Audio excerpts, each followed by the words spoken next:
and welcome to episode 3 of the Client Experience. Today's episode, we're talking all things rapport with Adriana Perez Chica, a leading licensed broker in real estate. Adriana has been in real estate since 2005 and brings with her a proven sales and closing track record. Clients and real estate professionals alike seek her out because of her commitment to excellence and knowledge of the real estate industry. Her depth of understanding around market trends and impressive negotiation skills quickly propelled her into the status of one of the top producing brokers in the greater Seattle area. Adriana sees every transaction as an opportunity to create a new future for her clients while protecting their interests above all. Her integrity, hard work, and positive energy provide a seamless support to every purchase or sale. And when she's not negotiating the next transaction, Adriana is at the gym or surrounding herself with family and friends. She loves to dive into the kitchen for a new culinary adventure and host dinner parties for her loved ones. And apart from all that, she's actually a very dear friend of mine. So I wanted to bring her on and say thank you, Adriana, for being here today.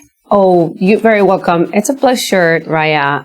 This is really exciting what you're doing. And I love that you're, getting yourself out there and through your experience, teaching other people, how to improve their businesses. So thank you very much.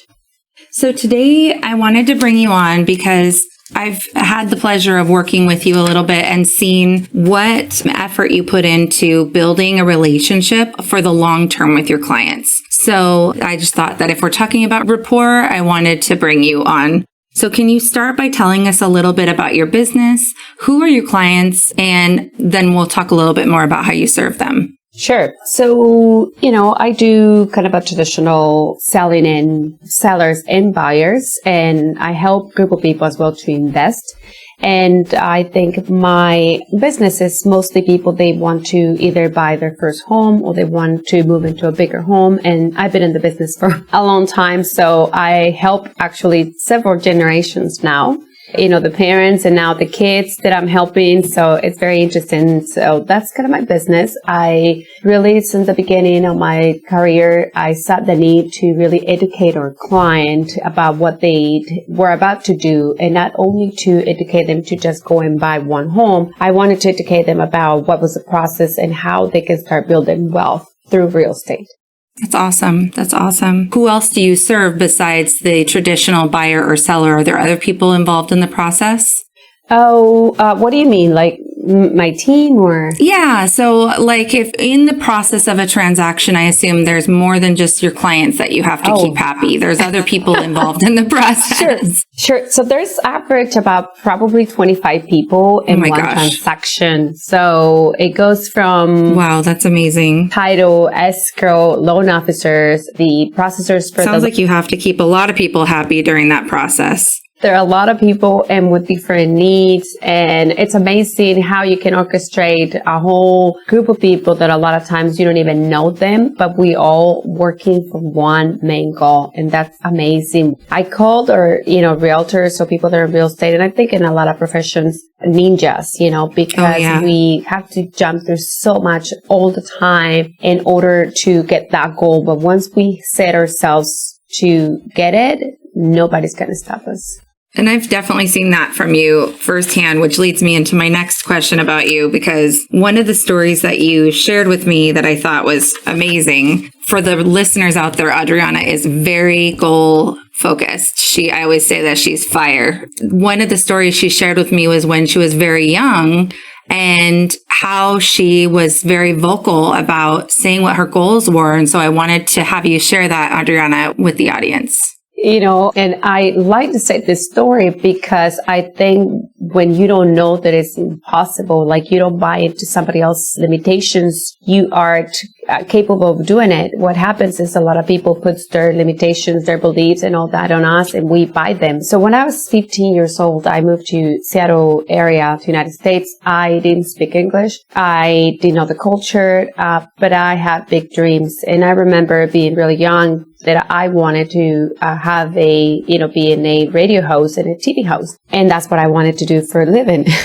I think a lot of kids, they want to become some kind of a celebrity. And I expressed that on a dinner with other people, and they laughed at me, like right in my face, and they said, unfortunately, Latinos or Mexicans don't come to this country to be radio hosts or TV hosts. And that give me the fire to say, well, watch me do it. And I did. I had a radio show for 11 years and I hosted a 13th episode TV show that I actually hosted, produced. I found sponsors. I mean, that was a thing that I wanted to do because I said I was going to do it. So that's how I set my goals.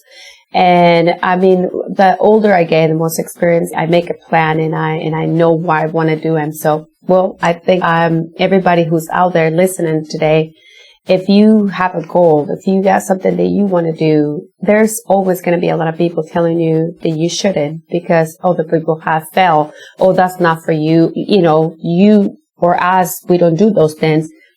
It's up to you if you allow them without. If you don't give them the permission to put that limitation in your mind, nobody can stop you. Go get it. I love that. I don't even know if I've shared this with you before too, but Adriana and I both had kids young. And so I thought originally that college was not going to be an option for me. And so, but it was something that was really important. And so I just finally decided, screw it. I'm just going to enroll in one class. And I remember very clearly, I had a 2-year-old and I had a 6-month-old baby. And I just enrolled in one class and I went 2 nights a week. And that started in 2001. And I did not graduate with my bachelor's degree until 2013. And I went, a lot of people will tell you that they went to college for a long time, but what they didn't know about me is that I actually went to college consecutively for that entire time, for 12 years. The only quarter that I took off was the quarter that I gave birth to my 3rd child. So I went summer quarter and all the way through. And there were people that also said the same thing to me where they said, you're not going to make it. You're not going to,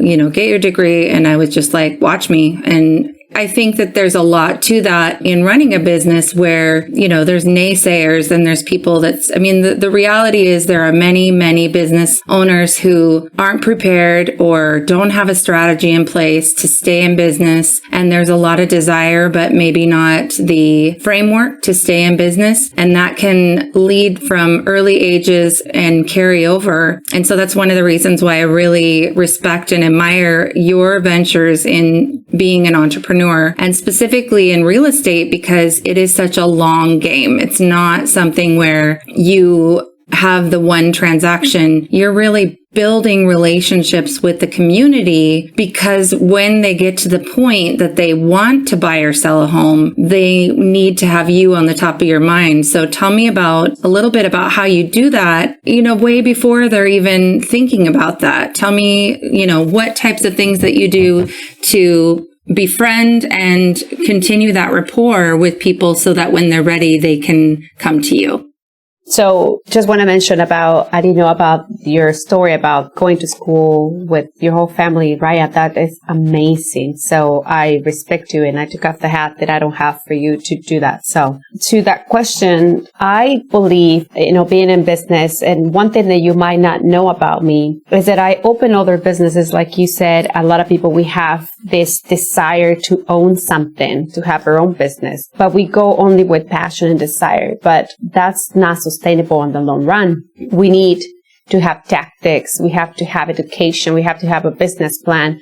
So I failed in other 8 business. This is my 9th business that I opened. And I was 100% committed to any of the other ones that I opened before. It just what happened. And then you actually told me that you're going to ask me something at the end. So I'm going to leave that just a little, my advice for people that wanted to open their own business. So how did I stay on top of it? I created and I decided that I wanted to make it a business. And so the business is in the back, but my relationships are in the front. So you can have relationships and you have to have systems to have those two combined. And you can not only measure them, but you can scale them. So I create different things. I read a lot of books and I ask a lot of people a lot of things. So I created campaigns according to the sellers or buyers. So I either send them different touches as like a note that we do by hand, or just something nice to say about either holidays or their some kind of a anniversary or some kind of a special time. So we do that. We have them scheduled because I would not be able to remember and stay on top of every single thing if I don't have a system. So I have a campaign already done for buyers, sellers, And then what I do, I call them. In about probably every 30 to 60 days, we are in contact with them. And when at that time, we text them. So we are in constant top of mind of our clients. They might not need it at that moment, but when they do, they think of us. I also very active on social media, and I also have a live show, like a live Facebook, and I give education capsules about how to create wealth and different topics about how to live well. So that's pretty much, if I kind of covered everything that I do to stay on top of mind of my clients. You're missing a piece that's very, very important, and that is that you are the president of NARUP. Can you tell us a little bit about that? Yeah, I don't have enough to do.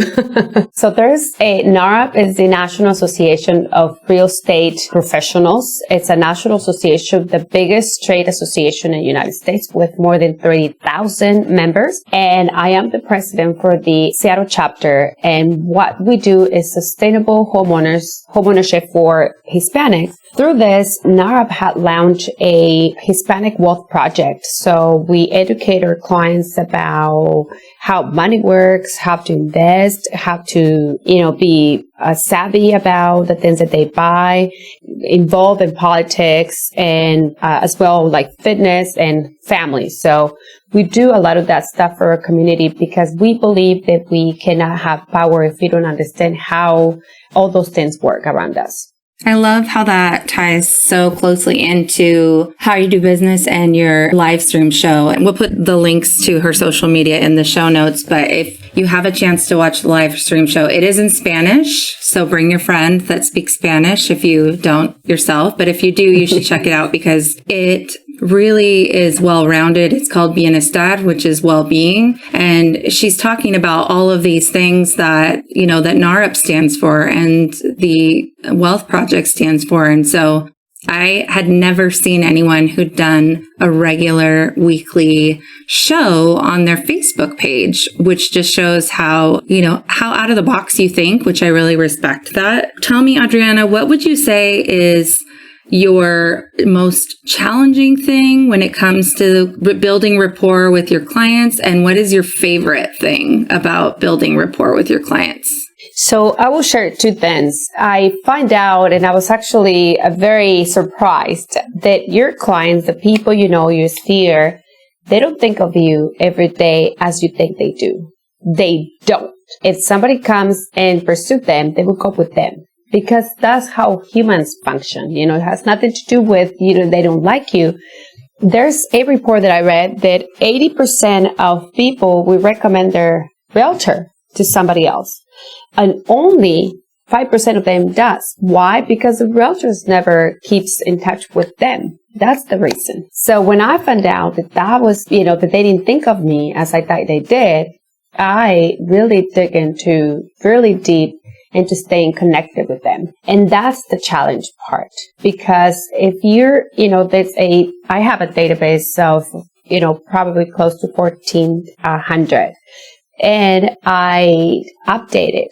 I have to keep their addresses if they move, phone numbers, emails, and all that stuff. So it takes a lot of work. That's actually the most work. If you think that selling or promoting your service or your product is the work that is the biggest challenge, well, you're missing a biggest part, which is the behind scenes, organizing and having a system. So I think that's kind of I always believe that your strongest point becomes your weakest point. So I think it's just counterbalancing between those two, having a business set and as well, like I said, it's a bridge to go into the relationships, to keep in touch with them and have the time to do the business and the relationships. It's a challenge. If you could see me, I'm vigorously nodding my head right now because that's the whole reason behind my business and behind why I'm so passionate about both the client experience consulting that I do, but also this podcast is really educating people on doing what it is that you're doing. I know that it feels like there's no time. And that's something that I hear a lot is I don't have the time to write the handwritten cards or to call everybody every 3 to 6 months or to do X, Y, or Z. But you don't have the time not to do that because not only are you not establishing that top of mind relationship, everything is about know, like, and trust. And when you